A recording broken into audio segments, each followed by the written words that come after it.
निर्देशक तत्व, इंग्लिश में बोले डीपीएसटी। क्या बोले? डीपीएसटी। डीपीएसटी। अब सुनो मेरी बात। मैंने तुमको मौलिक आकार बताया, ठीक है? मौलिक आकार बताए। मौलिक आकार का बताया, मैं तुमको बता सकता हूं मौलिक आकार का मतलब रेखा है। मौलिक आकार का मतलब हिंदी में क्या बता सके? मैं कोई परिभाषा क्या है? कोई भी स्टूडेंट जो मौलिक आकार की परिभाषा बता सके? तुम्हारे साथ तो तुम्हारे मन में आ रही है तो बता भाई।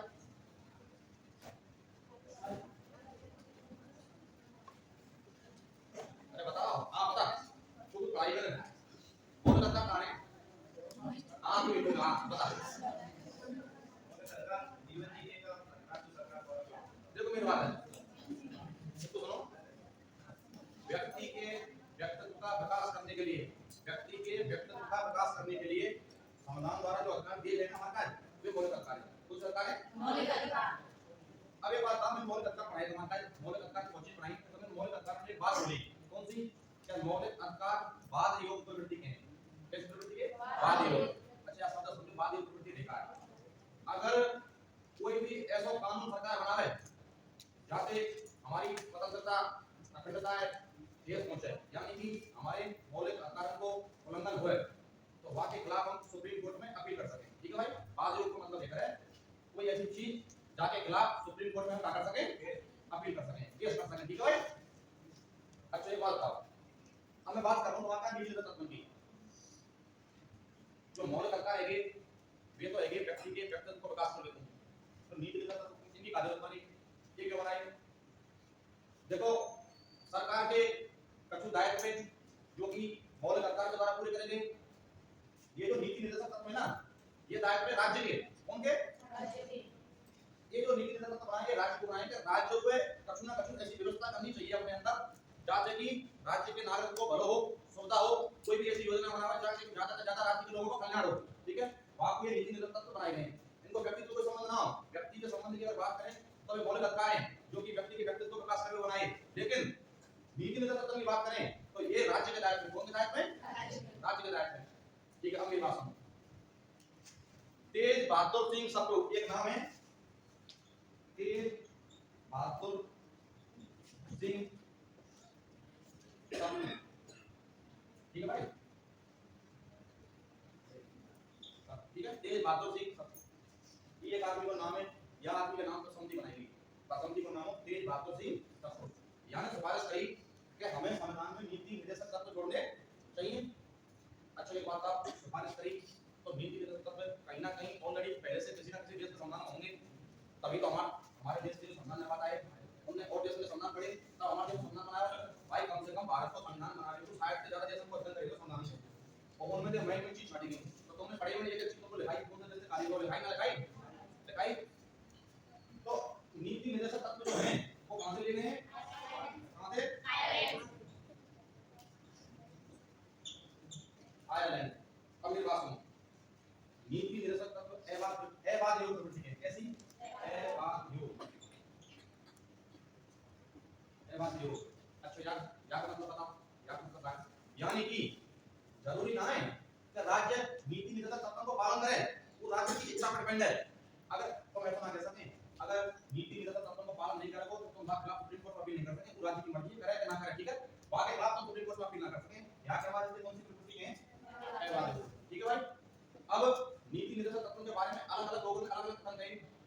सबसे पहले कथन कहे, सबसे पहले कथन दिया केडी सानम के आदमी, केडी सानम यानी कही कि नीति निर्देशक तत्व ऐसी चीज है, ऐसा चेक चेक जाने सरकारी या बैंक को भी अवगत है। नीति निर्देशक तत्व ऐसा चेक है जिसका भुगतान बैंक की इच्छा पर निर्भर करता है। बैंक चाहे तो कर सके, ना चाहे तो ना कर सके। यानी कि कथन क्यों कहा? क्योंकि अबाध योग प्रवृत्ति है बेटे, राज्य की इच्छा है कि लागू करे या ना करे। उस राज्य पर कोई दबाव नहीं है सरकार को, ना चाहे तो ना कर सके, कर सके तो कर सके। ठीक है? यही बात के बाद ये किसान ने कहा गई कि नीति निर्देशक तत्व ऐसे चेक हैं जिनका भुगतान बैंक की इच्छा पे निर्भर करता है। ठीक है भाई? अच्छा डॉक्टर भीमराव अम्बेडकर ने क्या कहा इसके बारे में? भीमराव अम्बेडकर ने कहा कि नीति निर्देशक तत्वों के माध्यम से हम देश में सामाजिक और आर्थिक लोकतंत्र की स्थापना कर सकते हैं। दोबारा बताइए बात, भीमराव अम्बेडकर ने क्या कहा कि हम नीति निर्देशक तत्वों के माध्यम से सामाजिक और आर्थिक लोकतंत्र की स्थापना कर सकते हैं। दूसरा कथन है वो, तीसरा कथन है एमपी छायला। एमपी छायला कौन सो?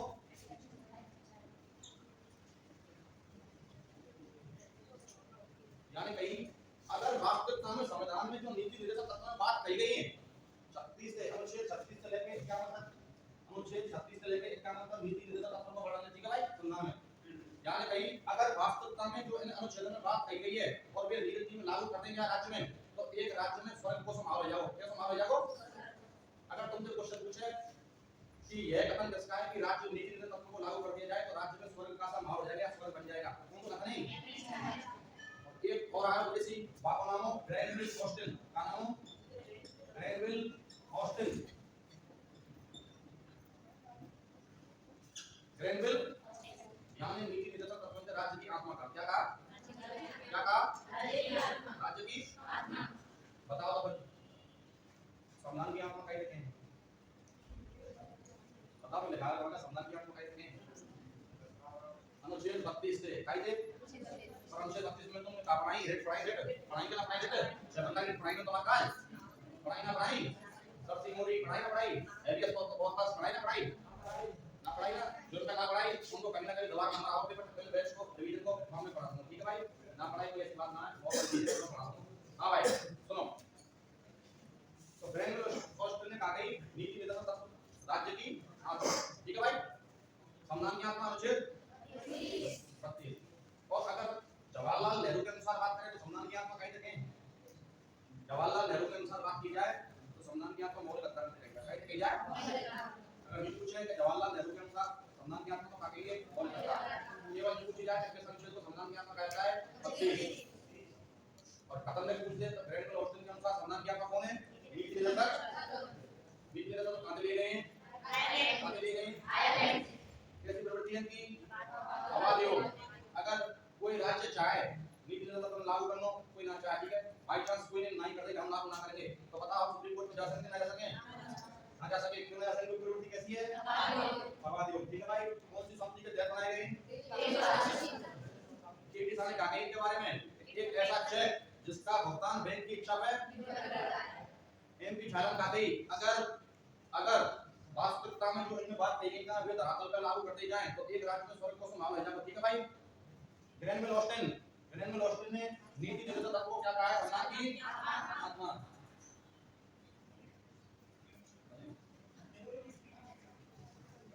थोड़ा आगे आओ,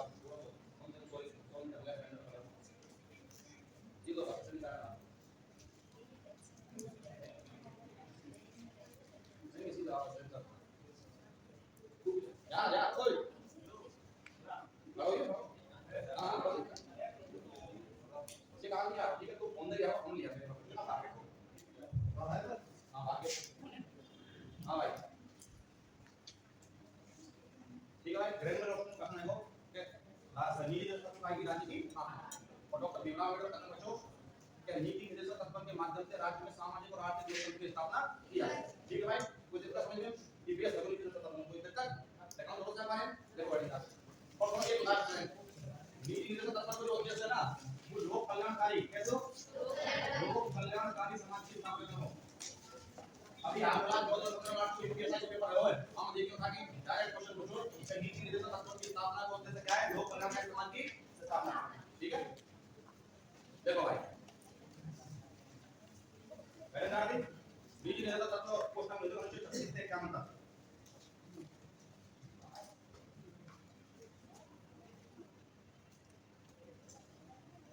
देखो नीति निर्देशक तत्वों को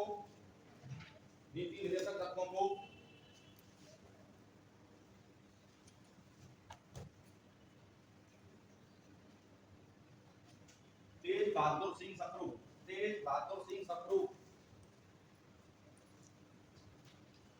समिति की सिफारिश पर संविधान में जोड़ा गया। नीति निर्देशक तत्वों को तेज बहादुर सिंह सप्रू समिति की सिफारिश पर संविधान में जोड़ा गया।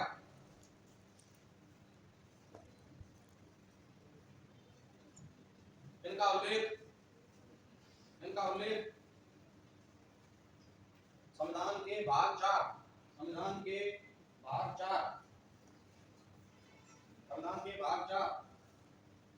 व अनुच्छेद 36 से 51 तक है। इनका उल्लेख संविधान के भाग 4 व अनुच्छेद 36 से 51 तक है।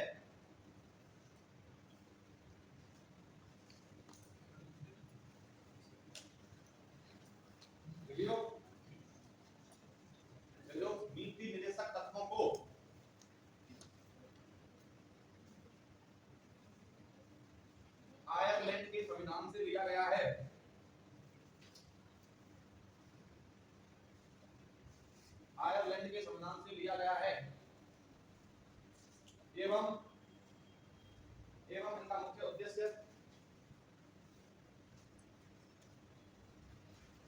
मुख्य उद्देश्य लोक कल्याणकारी राज्य की स्थापना करना है।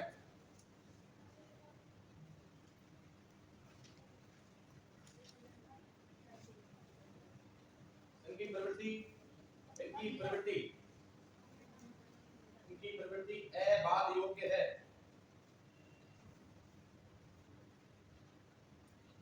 अबाध योग्य है अर्थात इनका उल्लंघन होने पर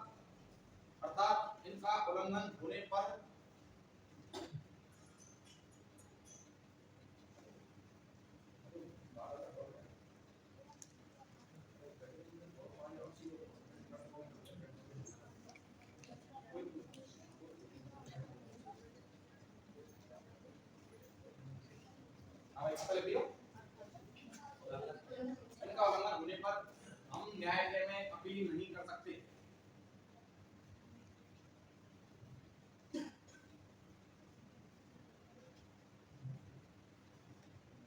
लिखो, लाइन चेंज करके लिखो, लाइन चेंज करो और हेडिंग डालो नीति निर्देशक तत्वों के बारे में कहे गए कथन। हेडिंग डालो नीति निर्देशक तत्वों के बारे में कहे गए कथन।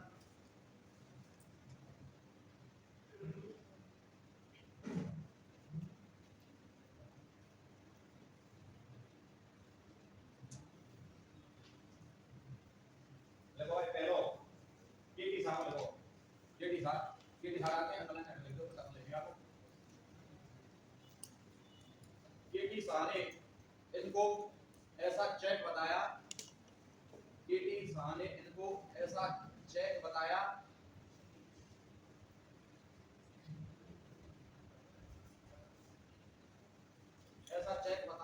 जिसका भुगतान बैंक की इच्छा पर निर्भर करता है। जिसका भुगतान बैंक की इच्छा पर निर्भर करता है।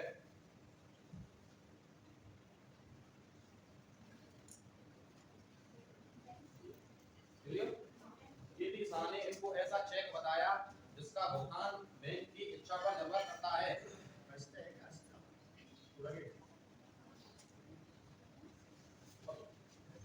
और क्यों कई बात क्या नहीं बात कही क्यों नहीं ऐसे तो शेयर का भुगतान बैंक की इच्छा पर निर्भर क्यों कई बारी बात, क्योंकि कोई मंजूरी नहीं राज्य की इसको लागू करना है ना करना। ठीक है भाई, राज्य की इच्छा होगी तो लागू करेगा, ना होगी तो लागू।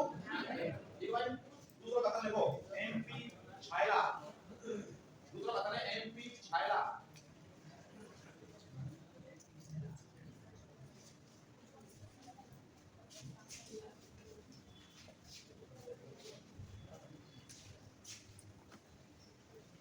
देखो इन्होंने कहा कि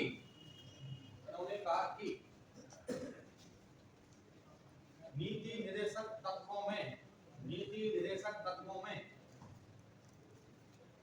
उन्होंने कहा कि नीति निर्देशक तत्वों में लिखी गई बातों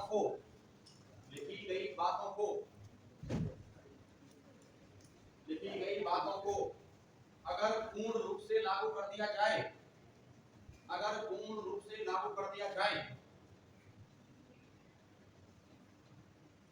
तो राज्य में स्वर्ग का सा माहौल स्थापित हो जाएगा। अगर नीति निर्देशक तत्वों में लिखी हुई बातों को पूर्ण रूप से लागू कर दिया जाए तो राज्य में स्वर्ग जैसा माहौल हो जाएगा। ठीक है भाई, कथन नंबर 3 ग्रैनविल ऑस्टिन। कथन नंबर 3 ग्रैनविल ऑस्टिन। इन्होंने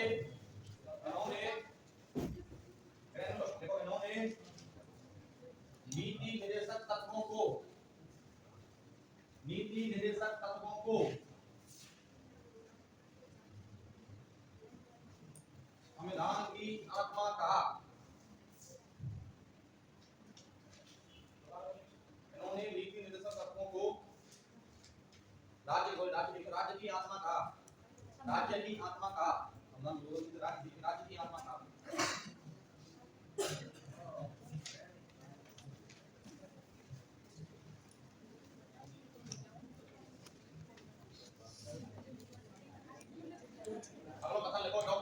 भीमराव अंबेडकर को।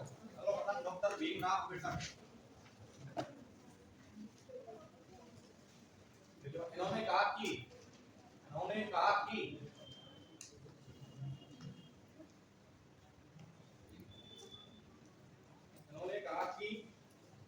नीति निर्देशक तत्वों के माध्यम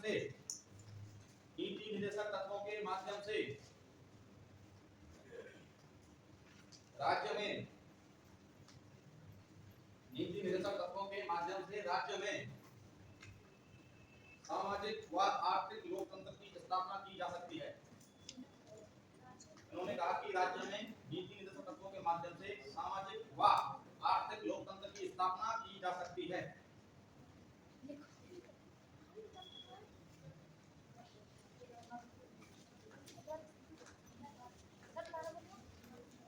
अम्बेडकर के अनुसार उन्होंने कहा कि नीति निर्देशक तत्वों के माध्यम से राज्य में सामाजिक एवं आर्थिक लोकतंत्र की स्थापना की जा सकती है।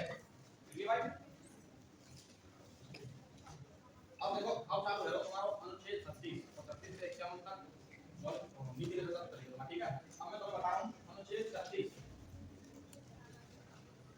आर्टिकल 36 में बात की गई है, केवल सुनो, आर्टिकल 36 में बात की गई है राज्य शब्द की परिभाषा। राज्य शब्द की परिभाषा, डेफिनेशन ऑफ स्टेट, ठीक है भाई। राज्य शब्द की एक बार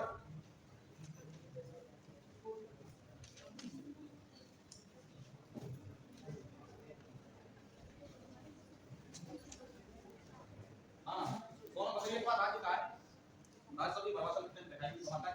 अपने कॉपी खोलो, हमसे 12 करो एक बार, अपनी कॉपी खोलो तो मत छोड़ो ये वाली पुरानी से करो, अपनी कॉपी खोलो एक बार, कॉपी खोलो एक बार।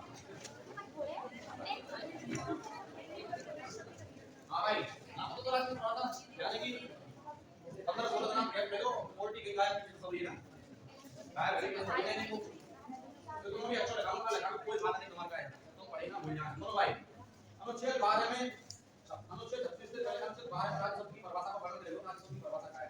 राज्य क्या है? राज्य मतलब नहीं राजस्थान है यूपी है वो, ऐसा राज्य नहीं। संविधान की भाषा में राज्य शब्द की परिभाषा है कोई भी ऐसी संस्था जाको निर्माण विधानमंडल में कानून बना करे हुए, ठीक है भाई, या फिर राज्य सरकार से वित्तीय सहायता प्राप्त करे, यानी कि वहां को सारा खर्चा पानी कौन सी सरकार उठा ले? पूरा राज्य सरकार के अंदर में, पूरा राज्य के अंदर में, ठीक है भाई। वो तो है गई अनुच्छेद 12 के मौलिक अधिकारों के संबंध में परिभाषा, क्योंकि मौलिक अधिकार काटे खाता के 12 से 20 तक, तो वो तो है कि मौलिक अधिकार के संबंध में परिभाषा। अब नीति निर्देशक तत्वों के संबंध में परिभाषा राज्य शब्द की तो कोई डिफरेंस ना, सेम टू सेम है, ठीक है भाई। अब उनसे क्वेश्चन जो पूछे कि मौलिक अधिकार के संबंध में राज्य शब्द की परिभाषा कौन से अनुच्छेद में? अनुच्छेद 12 है। उनसे ये पूछे कि नीति निर्देशक तत्वों के संबंध में राज्य शब्द की परिभाषा कौन है? कौन से में? अनुच्छेद 37 आर्टिकल 37 कोई ऐसा वाला या अनुच्छेद 37 समझ नहीं आ रहा है? केवल एक बात लिखी गई है बेटियां, प्रश्न लिखोगे केवल एक बात लिखी गई है राज्य शब्द की परिभाषा। और राज्य शब्द क्या है संविधान में? कोई भी ऐसी संस्था, ठीक है, जाको निर्माण राज्य विधानमंडल में कानून बना करे हुए हो, या फिर वाको सबरो खर्चा पानी राज्य सरकार उठाती हो, पूरा राज्य शब्द के अंदर में, ठीक है भाई। तो जा सको ये मान लो कॉलेज चलो, ठीक है कॉलेज चलो, ठीक है, कॉलेज की स्थापना कोई कानून ना करेगा, ना करेगा, लेकिन खर्चा कौन उठाएगा? राज्य सरकार। तो राज्य के अंदर है ना है आते ना रजिस्ट्री। हां भाई, अनुच्छेद 37 में बात की गई है कि नीति निर्देशक तत्वों की डीपीएसपी नीति निर्देशक तत्वों की प्रकृति एवाद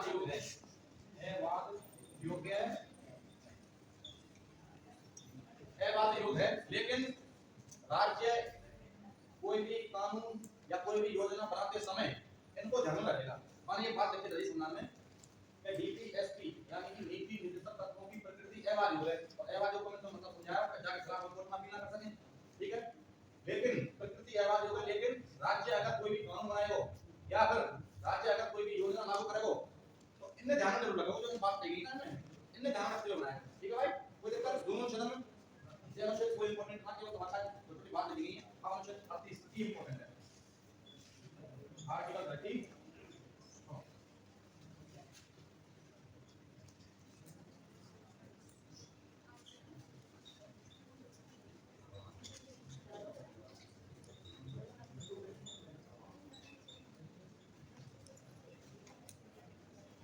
अनुच्छेद 38 में बात कही गई है कि राज्य के लोगों के लिए सामाजिक, आर्थिक और राजनीतिक न्याय की व्यवस्था करेगा। क्या प्रकार के न्याय की? ये तीन प्रकार के न्याय में तुम्हें कहाँ पढ़ाए? प्रस्तावना में कहाँ पढ़ाए? प्रस्तावना पढ़ाए। भारत की संविधान की प्रस्तावना पढ़ के देखिए, हम लिख देंगे, ठीक है भाई। तो अनुच्छेद 38 में कही गई है कि राज्य सामाजिक, आर्थिक और राजनीतिक न्याय की क्या करेगा? सामाजिक न्याय मतलब क्या है? सामाजिक न्याय मतलब है कोई भी धर्म, जाति, लिंग, वंश, रंग, मतलब के आधार पर हम किसी भी व्यक्ति के साथ कोई भेदभाव नहीं करते, ठीक है भाई। आर्थिक का मतलब है कानून की नजर में सब एक, मतलब चाहे कोई गरीब हो चाहे कोई अमीर हो, न्याय सबको बराबर मिलेगा, ठीक है भाई, चाहे कोई भी हो। राजनीतिक का मतलब, राजनीतिक न्याय का मतलब है ऐसा नहीं है कि अगर हम हिंदू हैं तो हम 18 साल के मुस्लिम वोट डाल रहे हैं, तो ये मुसलमान है कि 20 साल तक वोट नहीं डालेगा, ये सिख है तो 25 तक वोट नहीं डालेगा, कोई मतलब नहीं। भारत में रह लो, अगर कोई भी आदमी उम्र 18 है तो वोट डालेगा, समझ लेना। ये सब चीज जो नियम बनाए राजनीतिक न्याय के तहत बनाए गए, कोई दिक्कत। और राजनीतिक और अनुच्छेद 38 में ये बात कही गई है कि राज्य लोगों के बीच में आय की असमानता को दूर करेगा। किसकी असमानता? आय की असमानता मतलब एक आदमी बहुत पैसा वाला हो, एक ऐसा को दो वक्त की रोटी न मिले खावे, ठीक है। तो ये राज्य की जिम्मेदारी है कि प्रत्येक व्यक्ति को उचित रहने, खाने पीने की व्यवस्था रहने दो, कंप्लीट कराई जाए, ठीक है भाई। बताओ तीनों न्याय समझने में कोई दिक्कत आई? तीनों न्याय समझने में कोई दिक्कत आई? तीनों अनुच्छेद समझने में कोई दिक्कत आई? जवाब बताओ। कोई भी इस बात या तीनों अनुच्छेद समझने में कोई दिक्कत आई हो, या फिर तीनों न्याय समझने में कोई दिक्कत आई हो, या फिर अलग समझने में दिक्कत आई हो कि आय की असमानता को दूर करेगा, आय की असमानता को दूर करेगा, आपको समझ में आ रहा है? बताओ। हालांकि ये कह समझने में आय की असमानता दूर करेगा, पैसे वाले और पैसे वाले हत्यारे, गरीब गरीब हत्यारे, ठीक है भाई। दिखाऊं? जाओ अनुच्छेद 36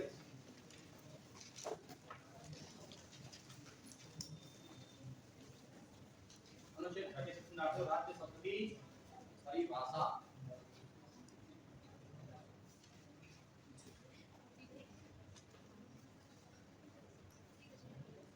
देखो राज्य की परिभाषा, राज्य में स्थित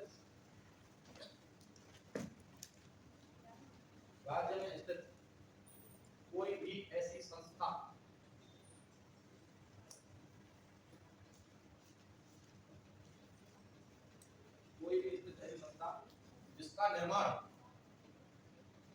जिसका निर्माण विधानमंडल में कानून बनाकर किया गया हो, विधानमंडल में कानून बनाकर किया गया हो, या राज्य सरकार से वित्तीय सहायता प्राप्त हो,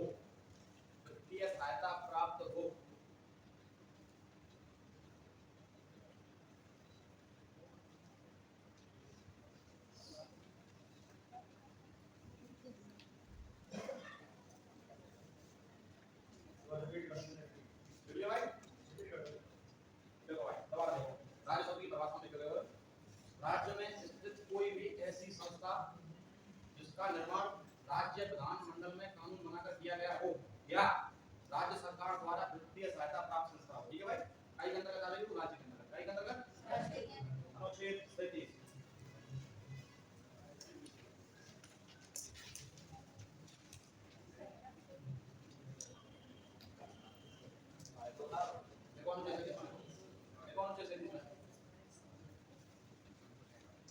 नीति निर्देशक तत्वों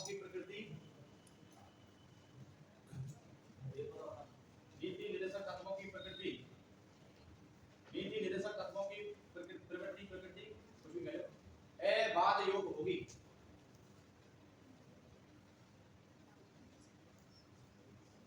लेकिन राज्य नीतियों का निर्माण करते समय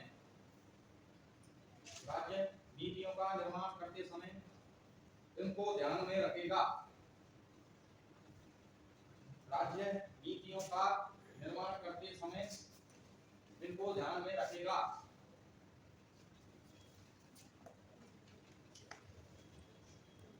अगला लिखो अनुच्छेद 38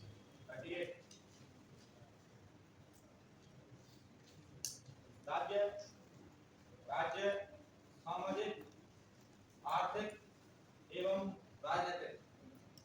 सामाजिक आर्थिक एवं राजनीतिक न्याय की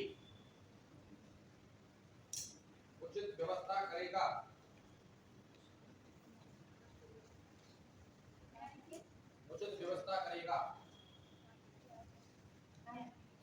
राज्य सामाजिक आर्थिक राजनीतिक न्याय की उचित व्यवस्था करेगा। यह मिलेनियम तक लिखवा गई है अंश में 44वें संविधान संशोधन द्वारा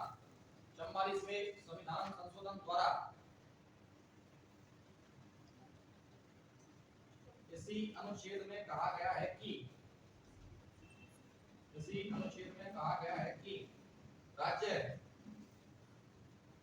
राज्य नागरिकों के बीच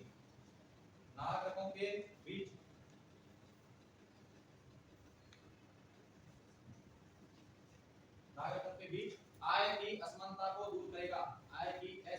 को दूर करेगा।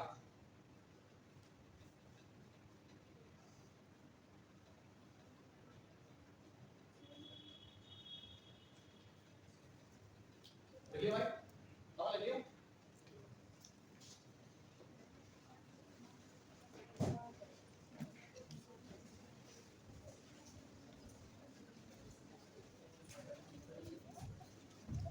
अनुच्छेद 36 कंप्लीट, 37 कंप्लीट, अनुच्छेद 38 कंप्लीट हुआ। ठीक है भाई। हाँ भाई अब आ जाओ अनुच्छेद 39।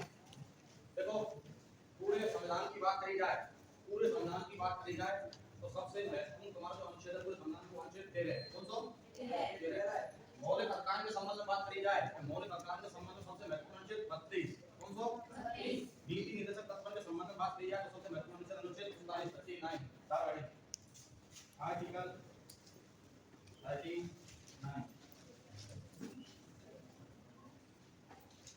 क्या आगे आते हैं 6 बात क्या आगे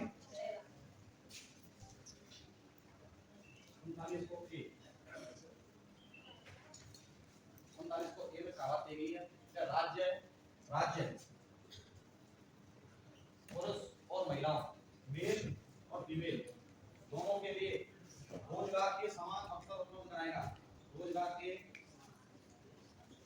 समान अवसर उपलब्ध अच्छा मतलब ऐसा ना है क्या भर्ती हुई मास्टरी की रीत को पेपर हो जगह ही 20,000 20 की 20,000 लड़की निकल देंगे ऐसा हो सके ऐसा होना कि 20 की 20,000 लड़का निकल देंगे किसी ना किसी अनुपात में बढ़ के आना आप क्या है तो कौन के अनुच्छेद के आधार में 39 ए यानी कि लड़का को कोई बराबर मौका होना चाहिए लड़की को कोई बराबर मौका होना चाहिए। ऐसा नहीं है कि एक चीज में लड़की लड़की आया करते हैं एक चीज में लड़का लड़का करते हैं। ठीक है हालांकि संविधान के हिसाब से तो लड़की बच्ची में आया करता है लड़का को कभी ना एक्चुअली ये एक बात बताओ कोई लड़की को तलाक दे जाए उसका नौकरी मिल जाए छोरा काम करे ना जीवन में नौकरी दे और अगर गलती से लड़का नौकरी में हो तो जीवन में तनख्वाह दे करिए लड़की का है। ठीक है भाई समझ रहे लड़की का तो बहुत छूट दी नहीं संविधान में। हां भाई कोई दिक्कत 39 से दोनों दिक्कत यानी कि राज्य महिला और पुरुष के लिए रोजगार के समान अवसर उपलब्ध कराएगा। कोई भी भर्ती होगी सीट बिल्कुल बढ़िया अनुपात में आएगी कोई दिक्कत ना आए। ठीक है अब आ जाओ 39 बी 39 बी में बात यही है राज्य भौतिक संसाधनों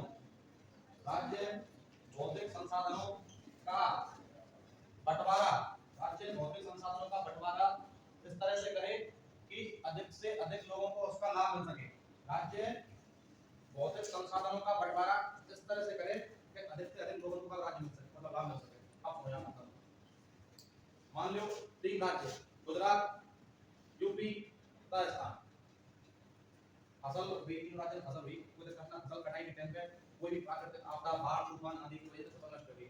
तीनों राज्यों में बहुत बढ़िया लेवल को संकट आ गो खाने ना पीने का तो केंद्र सरकार को दायित्व का बने तीन राज्यों की जो समस्या है दूर करें लोगों को खाद्यान्न की पूर्ति करावे खाने पीने की जो कमी है पूर्ति करावे जो क्षति हुई है उनकी पूर्ति करावे ये तो केंद्र सरकार को दायित्व है, सरकार का बनाई जाए, लोगों की समस्या दूर कर लो, समस्या दूर हो रही है, पता है नहीं हो तो समस्या तो बढ़ती जा रही है, तो ये भी खत्म है, अब पेट्रोल खत्म है, ठीक है भाई। अब सुनो, अब केंद्र सरकार ऐसा ना कर सके, जब मोदी जी सोचे मैं गुजरात हूं तो राजस्थान और यूपी में मर दो, पहले गुजरात से निकलो फटाफट, तो देखो हल्का सा दे दो गुजरात में काफी लोग, गुजरात नहीं है वो भगवान अमन पटेल चार चार तीन बार लगातार यूपी मारी योगी सरकार बीजेपी की, अब मैं यूपी सुधारो, राजस्थान हमारे कांग्रेस की सत्ता आ गई ना, खत्म कर दो, मर दो, ऐसा नहीं कर सके। यहाँ का मतलब ये है कि राज्य या हिसाब से बंटवारा करो, भौतिक संसाधन को जो भी आपके पास है, तीनों राज्यों के लोगों का कोई भी हो, उनको लाभ अधिक से अधिक लोगों को पहुंच सके, ठीक है भाई, अधिक से अधिक लोग जो उनकी क्षति हुई है वाली पूर्ति कर पाए, समझ आराम से आया समझ में। हाँ भाई 39 सी इनने पढ़ लो, बहुत आसान है, जो समझा भी बड़ी दिक्कत आ रहा है, उदाहरण बिल्कुल कैसे याद रखना नहीं पड़ेगा, सटीक तरीका से हम बाहर चुनाव कर सकते हैं। हाँ भाई 39 सी का मतलब है कि राज्य राज्य कोई भी सरकारी संपत्ति सरकारी संस्था को केंद्रीकरण नहीं होने दो, केंद्रीकरण मतलब जाने तुम, केंद्रीकरण केंद्रीकरण को मतलब एक तरह से समझ लो प्राइवेटाइजेशन बोलना, प्राइवेटाइजेशन बोले यानी कि मान लो आज कोई भी एक स्टेशन है, मान लो हमारा डिपो स्टेशन है, ठीक है भाई, सरकारी संस्था है क्या सरकारी संस्था, आज डीप के स्टेशन पे डीप के स्टेशन की साफ सफाई की व्यवस्था ढंग से बनाए रख लें, मान लो 50 कर्मचारी की जरूरत है, कितने कर्मचारी की 50 कर्मचारी की हमें जरूरत है, सरकार 50 लगा देगी, भर्ती करेगी रेलवे की, ग्रुप डी की अलग, ग्रुप सी की अलग, ग्रुप पायलट की अलग, सब करेंगे। अब ई रेलवे स्टेशन कोई बढ़िया पैसा वाले आदमी पका दियो, ठीक है भाई, सरकार ने हमें प्राइवेटाइज करके अपन को दे दियो, जब ई रेलवे स्टेशन कोई प्राइवेट आदमी को दे दियो तो वो 50 आदमी क्यों लगावे, वो क्यों लगावे, वो लगा लो, क्योंकि आप तो काम ही 20 आदमी को बे 50 तो ऐसे लगे जो काम ही ना करने के बे फालतू के एक आरो एक ना, तो वो यही काम 50 आदमी के 20 आदमी लगा लो, और 20 आदमी जल्दी करेंगे 25 बार के भारत में जनसंख्या अधिक है, अगर वो 20 आदमी को पहले 50 आदमी की सैलरी 50,000 रुपए पर महीना जा रही, अब वो 20 आदमी को 10,000 देगा ना, तो 20 आदमी खुद ही काम करेंगे, क्योंकि भारत में बेरोजगारी दर ही आसाम की है क्या ना है। एक पेट्रोल पंप देख रहे तुम, जितने पेट्रोल पंप देखें, पेट्रोल पंप पे काम करे वाले व्यक्ति की सैलरी जो सरकार की तरफ से ऊपर से आ रही है 24,500 25,000 रुपए पर महीना आ रही है, उनकी बैंक पासबुक देखिए तुम लोग, जो भी पेट्रोल पंप लगे पड़ेगा आदमी, इनकी सैलरी जो सरकार की तरफ से ऊपर से आ रही है 24,000 से 25,000 के बीच में आ रही है, लेकिन पेट्रोल पंप के मालिक पास होटल अपने पास रखें, बैंक अकाउंट उनके एटीएम अपने पास रखें, कितना देंगे 8,000 और 7,000, बात तो है इना करेगा तो हजार के पीछे 10 खाने करेगा 8,000 रुपए हम कर रहे भाई। अब आप मान लो मैं पेट्रोल पंप का काम कर रहा हूं, मैं ये साहब लेता हूं सम्मान करके आया साहब 24,000 आने पड़ते हैं, पैसों का पूछा सम्मान लेंगे 15 मिलियन खाइए आ ध्यान में लेने के बाद क्यों मिलेंगे, जनसंख्या मंत्री को सपोर्ट देती, बेरोजगारी आती है, समझ रहे ना, तो काम करवाने की कमी ना कोई, तो ये बात जो कहिए केंद्रीकरण, या मतलब है कि कोई भी सरकारी संस्था को हम केंद्रीकरण एक आदमी का हाथ से करने नहीं देंगे, अभी मैं बात है अब हमारा दिमाग में ख्याल आ रहा हो कि भैया केंद्रीकरण तो है, बिजली वाला नहीं गई, रेल को बहुत सारा आनी अम्बानी का भयो बना गयो, तो कागज सरकारी रिकमेंड आ रही है कैसे यहां पर कोई सब खरीदा है सरकार ने खरीद सुना जो सुप्रीम कोर्ट से लेकर चुनाव आयोग ईडी सीबीआई सीआईडी सब सरकार को, ठीक है भाई। हां भाई ये उदाहरण और चलो तुमने फिर केंद्रीकरण को सन 1969 कौन सी सरकारी बता सके, सन 1969 प्रधानमंत्री कौन क्या बताओ यार, मोदी तरफ सिंह यानी पैदल खाता में बैठ गए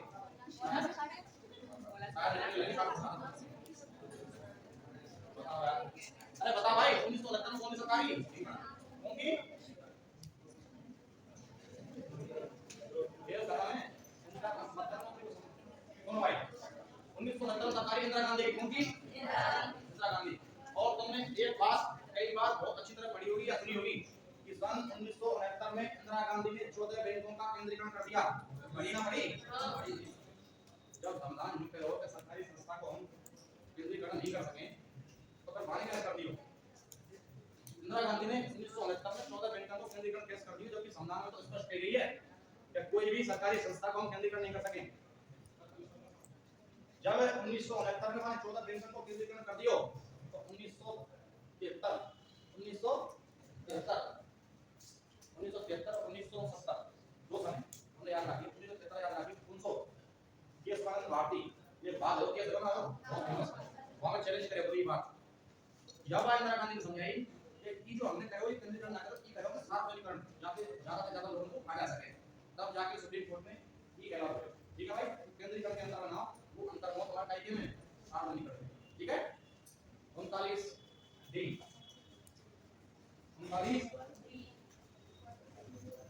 39 डी क्या करते हो? समान कार्य समान वेतन, समान कार्य समान वेतन, क्या मतलब? क्या मतलब समान कार्य समान मतलब? उनमें से कोई सब इंस्पेक्टर बन रहा है राजस्थान में, और वालों को 15 बंदी, क्या मतलब ये नहीं है कि लड़का को 90,000 तक महीने मिलेंगे और वो लड़की को 60,000 मिलेंगे। अगर काम समान कर रहे हैं, समान काम कर रहे हैं बोल रहे हैं, तो समान करने के लिए समान करने के लिए समान वेतन। कोई दिक्कत समझ में? 39 ई 39 ई राज्य कोई भी ऐसे कार्य महिला या पुरुष को ना दे जो उनके स्वास्थ्य के लिए हानिकारक है। 39 में बताया गया है राज्य कोई भी ऐसा कार्य राज्य के लोग यानी महिला और पुरुष के लिए नहीं सौंपेगा जिससे उनके स्वास्थ्य के लिए कोई हानिकारक हो। ठीक है भाई, कोई दिक्कत केवल डायरेक्ट दे लेते याद करिए तुम्हें। और 39 एफ ठीक है, वो स्वास्थ्य के लिए हानिकारक कार्य नहीं है कोई भी। ठीक है भाई, अब आ जाओ 39 एफ 39 एफ 39 एफ का मतलब एफ फॉर फियरलेस, और फियरलेस का मतलब डर को कोई मालूम नहीं, यानी कि राज्य की यह जिम्मेदारी बनेगी, राज्य की यह जिम्मेदारी बनेगी कि राज्य के लोगों के लिए भयमुक्त और करुणापूर्ण वातावरण का निर्माण करे। कैसा वातावरण? भयमुक्त। भयमुक्त मतलब अगर रात को 12 बजे सड़क पे ऐसी लड़की जा रही है तो वहां कोई दिक्कत महसूस नहीं होनी चाहिए। कैसा वातावरण समझ रहे हैं? ये कंफ्यूज करो तो मैं बार बात ये कैमरा चक्कर सुनो भाई, कोई भी हां एफ मतलब भयमुक्त मतलब अगर सड़क पे रात को 12 बजे कोई लड़की जा रही है तो उसको ऐसा महसूस नहीं होना चाहिए कि मैं कोई प्रॉब्लम है, मुझे कोई प्रॉब्लम हो सकती है। ऐसा वातावरण आपको बता दें, ऐसा वातावरण है कि ना है? अरे रात को 12 बजे तक तो हमारी तीन जने आ रहे हैं और साले तीन दान बोलते तो बैठेगा तो ठीक है, लड़का का सारी बातें करना है सिर्फ ना है, आगे लड़का को नहीं दुनिया बोलते हैं भेजा नहीं जाती है। अरे भैया चलो मेरे आगे आए हो, मेरे रूम में ढेर रात 9 बजे एक थोड़ा जा रहा हूं, रात आएगा अपन भूल होंगे क्या करे। सरकार है, बीजेपी सरकार है, वातावरण है, अब ये तो चलता रहता है भाई। ठीक है भाई, कोई दिक्कत आई बात से समझ में? हां भाई, एक बार दोबारा बोले देंगे 39 को ए राज्य मेल और फीमेल यानी महिला और पुरुष दोनों का रोजगार के समान अवसर देगा। ठीक है, 39 बी भौतिक संसाधनों का समान रूप से बंटवारा करेगा। ऐसा नहीं है कि हमारे राज्य में गुजरात में बीजेपी सरकार गुजरात में देगी, हालांकि गुजरात में देगी अच्छी धंधा के माध्यम से बढ़ने को हर चीज गुजरात में जारी है। हाइड्रोजन संयंत्र, यूरिया संयंत्र, जो कुछ है सौर ऊर्जा संयंत्र सब गुजरात को भर्ती हो जाएगा। 39 सी केंद्रीकरण, केंद्रीकरण का प्राइवेटाइजेशन नहीं। ठीक है भाई, 39 डी नो डिफरेंस। अच्छा याद रखिए, कोई ध्यान देगा अपनी खुद कर वाली हूं। डी फॉर डिफरेंस यानी अंतर नहीं आती है आया। ठीक है, ऐसे एफ फॉर फियरलेस में तो याद रखें। बी फॉर बंटवारा, बी फॉर बंटवारा नो तो ऐसे आगे का जानने वो का नहीं वैसे थोड़ी आप कोई ओके साथ जो सही माइंड में ऐसे याद रखें है भाई। ठीक है, देखो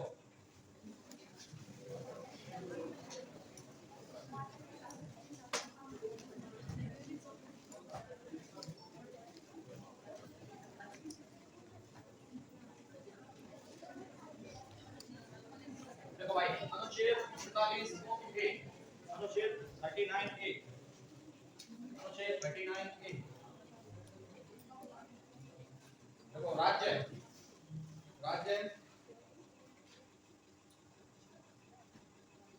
महिलाओं और पुरुषों के लिए,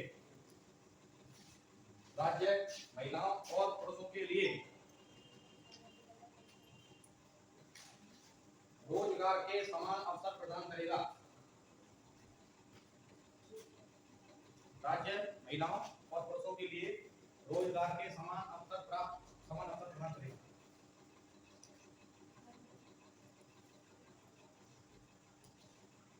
उनतालीस बी लिखो।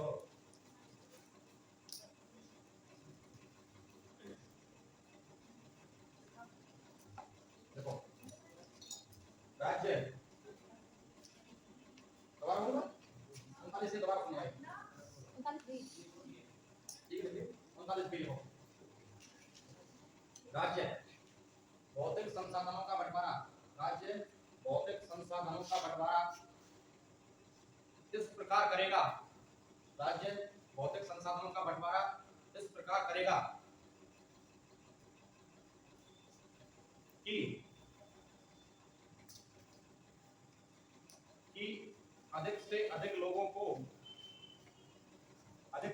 लोगों को